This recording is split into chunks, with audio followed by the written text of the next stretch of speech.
course heading, Captain? If I may. We're getting strange readings from a nearby system, 1.2 lights away.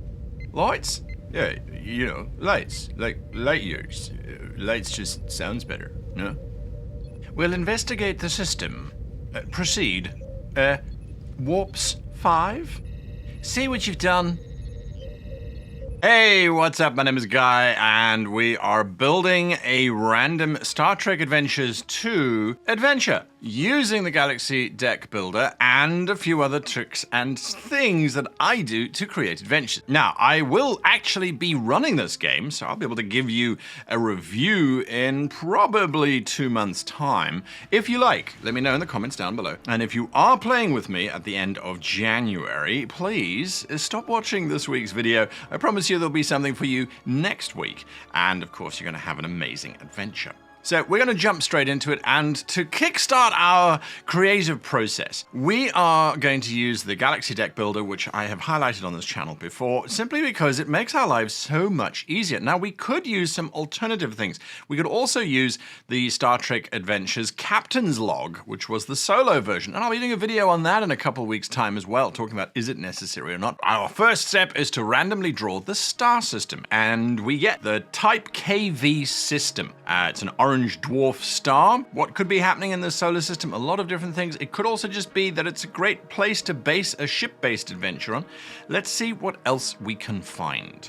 We do that by randomly drawing the star at the heart of the system, and we know that it's got to be some kind of single star, because that's what the system indicated. And we've drawn this one, a KV class star, orange dwarf, which has extreme gravity, but the temperature is super high. So already we could start to look at what if the star's temperature is even higher than it should be, or what if it's less than it should be? What if something or someone is utilizing the power of the star and is changing its temperature in some way? That could be interesting to explore. We're going to park that for now and say, okay, cool, let's carry on with the rest of our planets. And so, starting at the central planet, we have a tiny barren world. Little barren world, pretty much our Venus, I suppose. Next up, planet number 2, randomly drawn, is a small glacier world. Low temperature, some minerals, could have a mining colony base there, struggling to survive against the harsh coldness of space. Again, we're just building up a deposit of ideas. And number 3 is, it's our M-class planet. It's a medium jungle, it's warm, seasonal. A large ringed desert planet. Interesting. It's hot, it's dry, high gravity, thick atmosphere, rings possibly of ice maybe, or of something, high temperature, low water, lots of minerals. Could be another opportunity for mining. It could be that the planet pulls asteroids out of the rings down onto the surface. Could be that there are creatures that live in the rings that feel like they're under attack from the surface planet, people that are pulling out these asteroids. And our last planet, just because we might as well finish out the system, is a huge ringed ice giant, a subjovian world. So it's big, very, very, very, very big. And so that gives us our star system. And I think that we've got a huge amount of opportunities for coming up with some ideas there already. But part of what Galaxy Deck Builder does is it includes variable options with each of these planets. We've got a whole bunch of options. If we roll a D10, 10-sided dice, we've got dune seas, we don't want any skywalkers running around, salt flats, scrubby lake beds, canyons, caverns, some inspiration there. This world experiences meteors from the orbiting ring. Aha! Experiences meteors from the orbiting ring. So every now and again these rings explode, perhaps they have an exploding kind of factor that causes the rings to deposit stuff down onto the planet's surface. I smell a survival mission. We need to choose one of our 4 adventure types. So we've got thwarting, discovering, delivering, or collecting. And in an upcoming episode, I'm going to talk about the 5th type of Star Trek adventure that gets added into this mix. But for this demonstration today, we're going to only look at those 4. I think we're going to go with delivering. Because delivering is sitting in my head going, okay, imagine this. The shuttle transporting something to the planet's surface crashes, and our crew need to survive that crash, and they need to still deliver the thing that they are delivering to a specific point by a specific time. Otherwise, something's going to go wrong. We can break it down into our 5 steps, and the 5 steps are, just a brief recap, introduction, journey to what we think is the plot, Arrival at the location where we think it should happen, only it's a twist, and we now discover we have to go somewhere else, journey to somewhere else, and then somewhere else conclusion. So those are the 5 things that we need to fill in. And with this delivery, we start with what is the thing that needs to be delivered and where do we get it from? So in this case, I feel like this barren planet that occasionally has meteor showers coming in, what if there is a colony on this barren planet, and this colony is desperately trying to survive? They're trying to access the minerals and things, and it is of super importance. The Federation has been brought in, and they are required to deliver, let's say, something as simple as shield generators. The shield generators of the colony are failing, and so the idea is that they can't beam down the shield generators to the colony because the ice rings, or the rings around the planet, we can determine what they are, have some kind of particle scattering effect, and so we need to use shuttles to go down to the planet's surface. The players, as they are journeying towards the planet's surface, they need to suffer a calamity. They need to have something that causes them to crash on the planet, because step 2 of our 5-step method would be the journey from the crash shuttle to the colony. So why does the shuttle crash? We've got a few options available to us. The shuttle could crash because it is hit by one of these random meteors, but that might rely very much on the pilot of the shuttle making some mistakes, adding a complication to the scenario. I don't really like relying on players failing rolls. That's not a very smart approach. We do need to introduce the subplot. As we know, Star Trek usually has a main storyline, and then they have a little subplot that sits on the side. The subplot for this particular episode immediately presents as a rival mining operation, doesn't want the colony that's already there to exist, so they sabotage the Federation shuttle. It could be that there are creatures that live in the rings, and that they are the ones that are periodically attacking the planet's surface, and that could result in requiring a bit of a split party going on, where we've got the player characters on the planet's surface trying to survive, and then we've got the player characters in space trying to negotiate with these creatures that live in the asteroid's field to prevent them from doing this. This one sounds to me to be a little bit more interesting. So what that means is, in our introduction, we need to set up something a little bit odd for the crew to discover. Our crew are going to be loading up the shield generators onto the shuttles. They're going to have to be flying through the asteroid field. And as they get through the asteroid field, they need to detect something in the asteroid field, something that hasn't been seen before or something that wasn't reported before. And that's some sort of activity within the asteroid field itself, perhaps the transporter interference. Perhaps that interference is artificially generated. That could be interesting, especially if the mining colony originally told the crew, hey, yes, unfortunately, you can't beam anything down because there's minerals in the asteroids that prevent you from being able to beam down. And you shouldn't scan them either because that causes them to rain down on us even more. So when you arrive, just use a shuttle and bring them down to us, okay?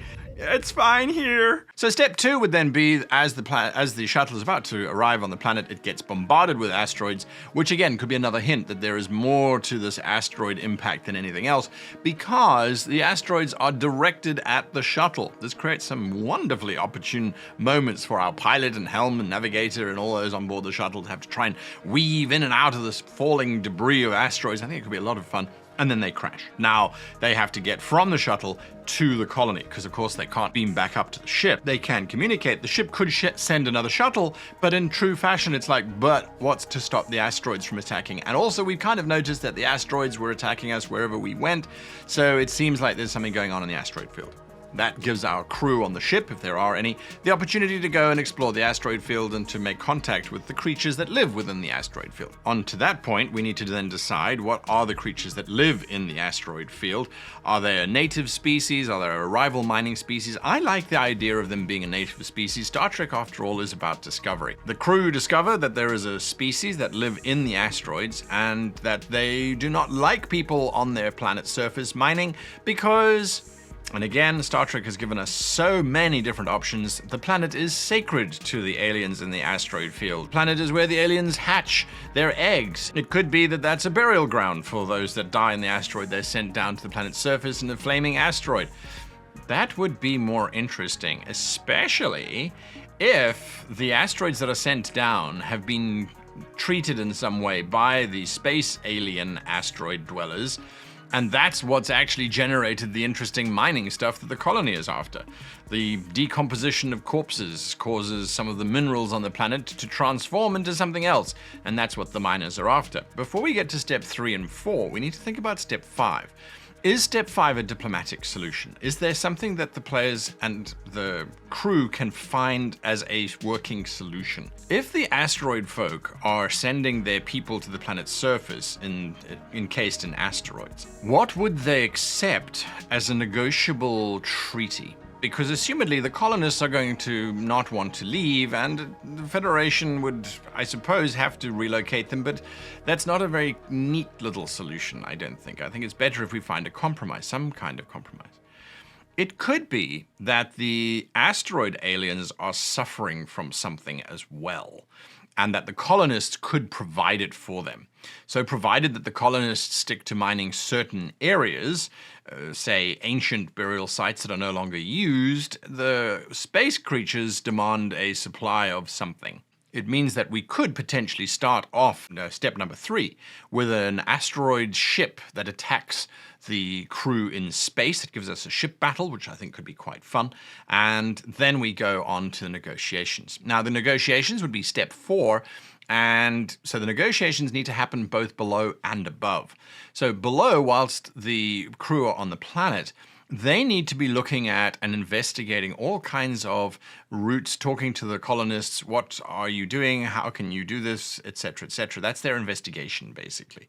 Whereas in space, it's a negotiation. What do you need? What do you want? How can we make peace? Where can we go? Finally, step 5 is the actual negotiation. Now, in order to stat the adventure, it's pretty straightforward. We need to create our aliens that live in the asteroids. And for this, Star Trek Adventures 2 gives us that wonderful opportunity of just going with crew quality. So I would say the asteroid people are going to be of a pretty good crew quality, giving them an average score combined between the attribute and department of, let's say, 13. 13 is pretty good. They'll succeed on quite a few of their roles, so that makes them a little bit more intimidating. The colonists, I think, should be very, very, very base. I think they should be no more than a 10. For the ship battle, we need to design an asteroid ship, which I think could be quite fun. I'm thinking it's almost like a Borg cube, only it's an asteroid. It would, I imagine, not have any shields. It's going to have very high resistance because you're just shooting rock, some sort of metal iron alloy type of thing, and it's not firing out any kind of phasers. There are no energy weapons on board this asteroid ship. This asteroid ship is firing kinetic torpedoes, fancy term for, basically it's just a rock that they throw out the window. I would say that this asteroid ship, it needs to be scary. It needs to be something that the player characters are going, so I think it should be something like size 10, almost double the size of the ship that the crew will be coming in on, and that gives it a lot of hull. It gives it a lot of structure. So before there are enough breaches to cause it to explode, it's got a lot of punishment that it can take. It's super big. The asteroid impacts on the planet, those I feel should be random threat spends from the narrator, from the GM. We're doing a video on threat later on in the month, so watch out for that. But the threat spend, I think, should be, oh, well, the players are doing quite well. Let's drop some asteroids on them. Some of those asteroids, and again, this could be a threat spend or it could just be a narrative thing. Some of those asteroids leak gas, and the gas is debilitating. Let's say it causes you to pass out and then slowly petrify, because, well, that's what the aliens in space are doing, right? They're petrifying things. Do we need to add in any red herrings or anything like that? I don't think so. I don't think so. You know, we oftentimes will get bogged down in trying to make these super complicated adventures, and we actually don't need to. We just create this scenario. The players are going to create the story with us as they interact with it and they scan it and they do all of those kind of wonderful things. So there you are. Now, I would love to hear an adventure that you come up with based on the cards that I drew in this video.